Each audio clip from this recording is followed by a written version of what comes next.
Bonjour à tous, je suis vraiment ravie de vous retrouver aujourd'hui pour une nouvelle vidéo sur la chaîne.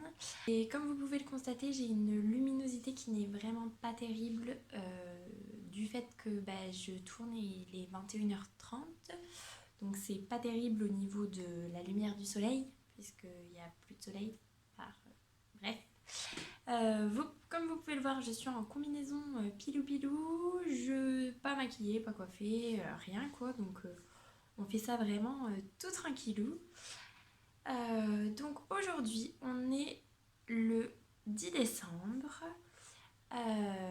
et cette vidéo normalement elle devrait être postée le 26 décembre parce que je me suis dit que quoi de mieux qu'après Noël de vous faire un petit unboxing. Oh, je suis trop contente. Alors, avant de déballer tout ça, j'aimerais faire juste un rapide petit point. C'est pas ma première box de livres que j'ai commandée, donc j'ai déjà commandé une première box de livres pour mon anniversaire, donc au mois de juillet. J'ai été super heureuse quand je l'ai reçue. Le gros souci, ça a été tout le moment entre le moment où elle a été expédiée et le moment où je l'ai reçue.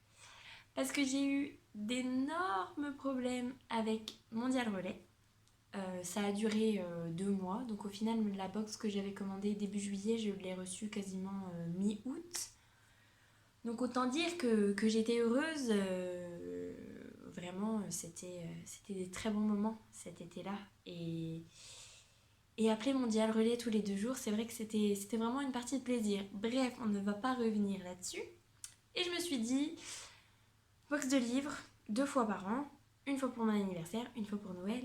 Donc, évidemment, quand on est arrivé à peu près fin novembre, je me suis dit, à 3 semaines de Noël, il faut que tu le fasses pour essayer d'avoir la box avant Noël. Donc, je vous remontre, oh, ce que c'est beau, Once Upon a Book, donc je vous mettrai le lien en barre d'infos. Donc j'ai dû la commander le 26, je crois, 26 novembre. Et je l'ai reçue le 7, donc samedi de la semaine dernière. Et en fait, j'ai trouvé ça super rapide. Je l'ai fait livrer chez moi, donc elles ont mis un peu plus d'une semaine pour me l'envoyer, donc enfin me la préparer et me l'envoyer. Donc franchement, j'ai trouvé ça super rapide et trop contente. Et en fait, finalement, je pensais vraiment que quand je l'ai reçu, j'allais pas pouvoir attendre le mercredi pour pouvoir l'ouvrir et filmer en même temps. Et finalement, j'aurais pu tourner le dimanche soir, je ne l'ai pas fait. J'aurais eu le temps le lundi soir et après le boulot, en fait, j'avais plus envie. Et puis finalement, ce soir, donc le 10 décembre, je prends le temps de le faire. Je suis toute seule. Je suis un peu à la cool, mais je me dis quoi de mieux que d'ouvrir un petit colis et puis attendre demain matin, c'est encore un petit peu trop long. Bref, introduction beaucoup trop longue. On va ouvrir ça tout de suite.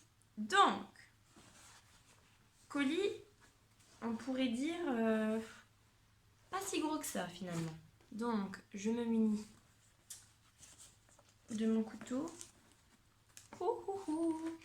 Première étape, ouverture du colis. Plein de polystyrène déjà. Donc ça, bon, pourquoi pas.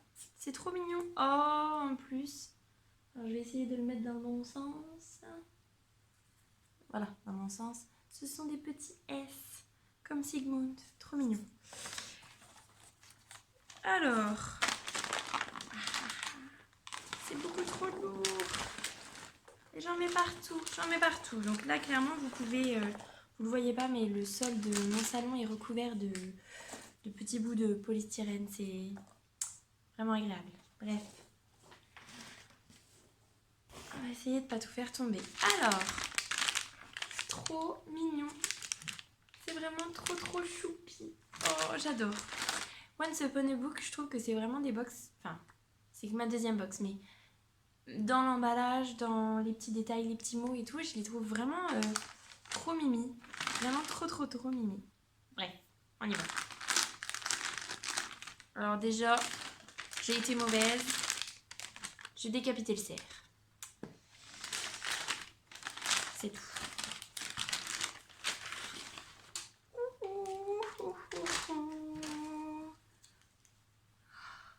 Trop beau, trop beau, trop beau, trop beau. Alors, c'est un peu bizarre de faire ça en vidéo, mais je suis trop contente. Bref, première chose, alors on a un petit chocolat Van Houten, donc Dream Choco Drink, pardon, à tester.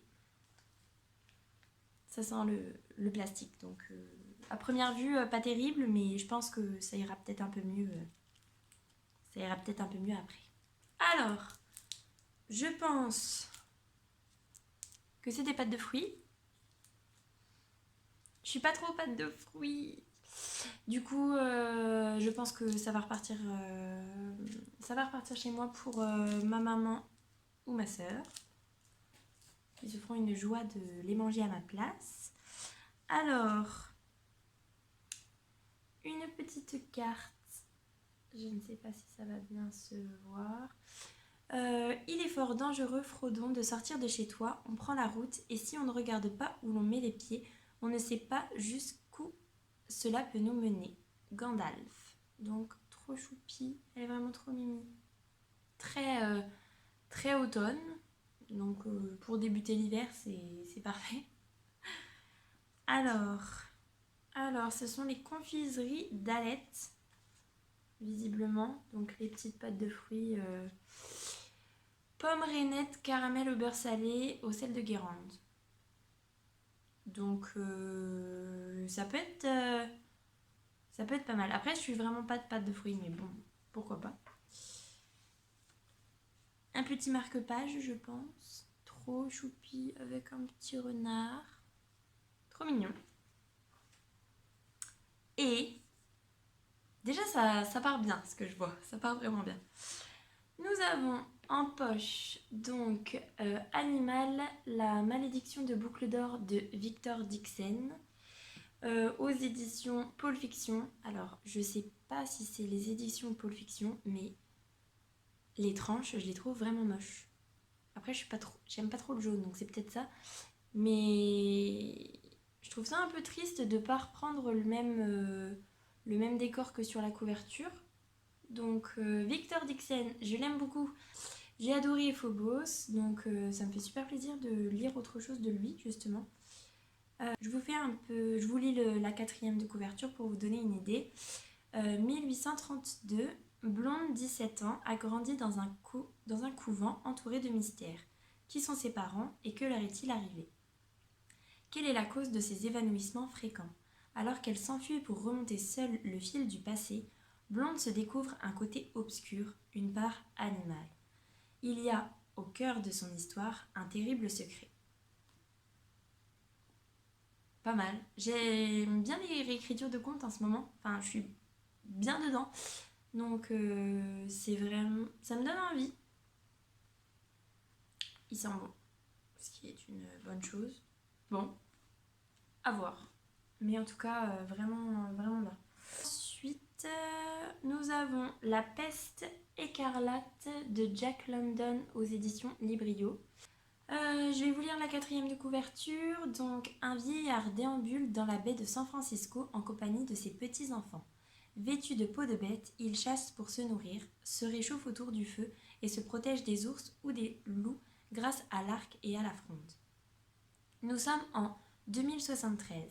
Il y a 60 ans, une terrifiante maladie, la peste écarlate, a ravagé l'humanité. Les rares survivants, retournés à l'état de nature, se sont réunis en tribus sans passé ni culture. Le grand-père, ancien professeur, se souvient du monde avant l'épidémie. Mais comment la raconter à Edwin, Ouhou et Bec de Lièvre, ces petits sauvages qui ne savent ni lire ni compter?